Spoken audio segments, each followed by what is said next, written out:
खौसेथि बर' सुबुं आफादनि बानजायनायाव BKWSनि गाहाय मावफुं सोद्रोमा मिहिनीश्वर बसुमतारीनि बिफा थुलुंगानि फुंखा जामिनी कुमार नार्जारीनि नैथि रुंसारि सानखौ सानजारि नोगोरनि सिमेन्ट सापरियाव थानाय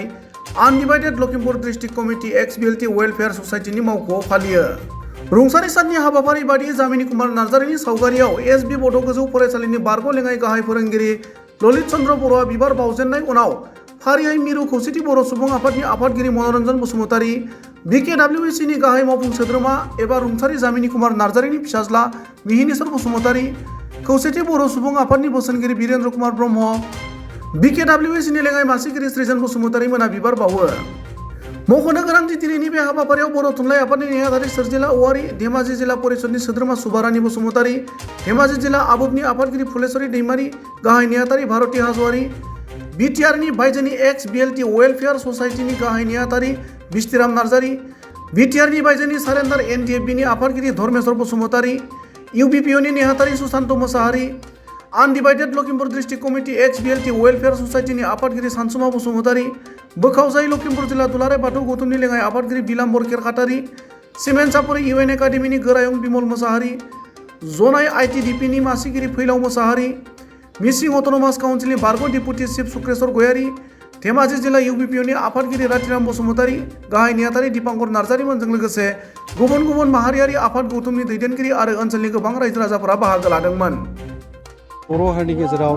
जि मोनसे खौसेथिनि आंखाल जादों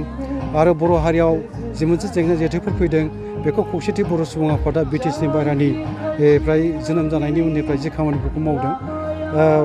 बर' हारिनि गेजेराव खौसेथिखौ थारैनो लाबोमारनांगोन। बे गिलिर आरो गोग्गोम फोथायनायखौबो आफाया गालांदों आरो स्पेसियेलि खौसेथि बर' सुबुं आफाद जोंनि सायाव बुंलांनाय बाथ्रा, बे बाथ्राफोरनि मावनो गोनाङा जोंहा दंखायो आरो बे मावनो गोनांखौ बिबानखौ जों मोनथिगौ। ओंखायनो थांनाय बोथोरनि जोंनि सतबांसा लानाय, जाय सतबांसाफोरखौ जोङो बड'फा उपेन्द्र ब्रह्मनि दैदेननायनिफ्राय जों लाबोदों। बर' हारिखौ नाख्रेबनाय, नासयजानाय, सुसिजानाय, गादबजानाय गुबुन हारिनिफ्राय रैखाथि होनो होननानै राव हारिमु थुनलाइ, राजखान्थि फोथाराव हा हुनि मोन्थाय, बेफोर जेरावबो मोनफ्रोमबो दिगावनो बर' हारिनि दावगानाय, जौगाखांनाय नांगौ होननानै जों जाय सोमावसाराव बाहागो लाबोदों, सतबांसा लाबोदों, बे मालाबाबो ओरैनो आद्रि दाथांथों। इसोरा जोंनो बोर सारस्रिथों आरो जों हाफुंथों मावनो। बे मिजिंजों बा बे थांखिखौ बिथा खालामनानै जों मावलांबाय थागोन। बे मालाबाबो थाबथानायनि बाथ्रा फैनो नाङा आरो फैगासिनो थानाय इयुन जोलैफ्राबो आफामोनहा जि लामाखौ जोंनो खोन्थालांदों सैथो सानस्रिजों खामानि मावनायनि, बेखौ जों लाखिलांबाय थानो हाथों, बेखौबो जोङो गोसोआव लानांगोन। मोनसे बाथ्राया बेनो, आफाहा मोनसे आं मोजां गुन नुदोंमोन आफानाव। बे गुना जाहैबाय, बियो मालाबाबो फोथाय खेबस' थगायसुला मानसिखौ मोजां मोना, अलसिया मानसिखौ मोजां मोना बियो। आरो जाय मानसिया सैथोखौ सिमान जानो थियारि नङा, थगायसुला, फोथाय खेबस' आरो अलसिया मानसि, बिब्दि मानसिखौ आफाया गोख्रों रावजों सोंखारियोमोन, बाथ्रा बुङोमोन आरो बियो थारैनो गमायैनो बे सैथो सानस्रि बा बे मोनसे सानस्रिखौ बा बे मोनसे जि मोनसे आफानि खामानि मावनाय बा जि लामाजों बियो बाथ्राफोरखौ बुंबोदों, बियो गनायथाव होननानै आं फोथायो आरो जोङो नाजालांनि मा मावनो हायो बे समा खोन्थागोन। नाथाय जेब्लाबो जोङो रायजो राजानि सायाव फोथायनायखौ लाखिनानै, रायजो राजाखौ लोगोआव लाफानानै, रायजो राजाजोंनो लोगोआव थाफानानै, खौसे खालामनानै, माहारि आफादफोरनि गेजेराव सावरायनायनि गेजेरजों बोरै जों ज' ज' खामानि मावलांनो हायो, जों नाजालांबाय थागोन। दा जोंनि बुंनो थाङोबा बर' कसारि अनसाय गावहा खुंथाया गोदान, बे गोदान हालोदाव जोङो गावस्रा गावस्रि मालाबाबो साननाया थिग नङा, साननोबो नाङा। सोरबाया गाव गावनि नेहाद दुखु मुलाम्फानि थाखाय खामानि मावनो नागिरदोंबा बेखौ सिनायना लानो नाजानांगोन रायजो राजाया। आरो गुबै सैथोआ बबे, गुदिया बबे, सैथो सानस्रिफोरखौ लानानै खामानि मावनायाव सोर फोथाय खेबस' खालामनो नागिरदों, मानो खालामदों, बेफोरखौ मिथिनो थाखाय साफ्रोमबो नाजानांगौ। आरो मोनथिनो, गुबै सैथोखौ मोनथिनायनि उनावसो जोङो बाथ्राफोरखौ बुंनाय, बबेबा मोनसे बेरेखा दोलोखौ मदद होनाय होयै, बेफोर बाथ्राफोरखौ थांखि लाहैनो जोंनो नांगौ। नाथाय जेब्ला जोङो जोंनि मावनायाव गासैबो जोङो खौसेयैनो, जयैनो माहारि आफादफोरखौ लानानै, रायजो राजा आफादखौ लानानै खामानि मावनाया थिगैनो दङबा, बावहाय जों गावस्रानाय बाथ्रा मालाबाबो साननो नाङा। आरो जोङो, आं बेखौनो खावलायनो लुबैगोन, जोङो जेराव खौसेथि बर' सुबुं आफादनि जानाय खौसेथिनि मोन्थोरजों खामानि मावबोदों आरो खौसेखौ जों लुबैयो बर' हारिनि गेजेराव, आरो दिनैबो खौसेथिनि आंखाला दङ, खौसेथिनि आंखालाव जों भुगिदों। ओंखायनो खौसेथिनि थाखाय जों खामानि मावलांबाय थागोन बियो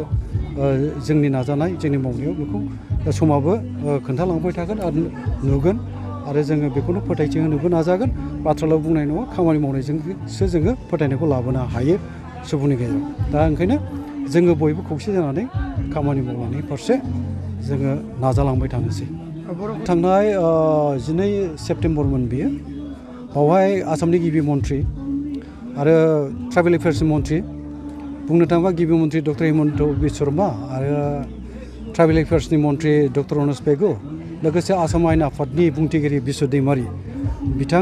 बिथां बिश्व दैमारिनि चेम्बारावनो आसाम आयेन आफादनि जोङो एसेमब्लि सेसन जिरायबाय थानाय समावनो रायलायनायनि खाबुखौ मोन्दोंमोन बावहाय जोङो रायलायनानै बेनो मोनसे थांखियाव फैदों जोंनि बर' कसारि ओनसोल गावहा खुंथायनि गामि फोसावनाय खामानिया खेबसेनो जानाय नङा मानोना गोबां मा होनो ग्रहसा बिखान्थिनि खुंथायबो गुबुन हारिनोबो होनाय जाबाय जेरै मिसिंफोरनो मिसिं अट'नमास काउन्सिल होदों राभाफोरनो राभा अट'नमास काउन्सिल होबाय टिवाफोरनो होबाय सनवालनो होबाय देउरिनो होबाय बिदिनो टेंगालनो होबाय दा बेफोर काउन्सिलनि सिङाव बर' गामिफ्राबो गोग्लैनानै दङ गोबां जायगायाव आरो माखासे माहारि आफादफ्राबो जोंजों रायलायदों बा जों रादाब मोनदों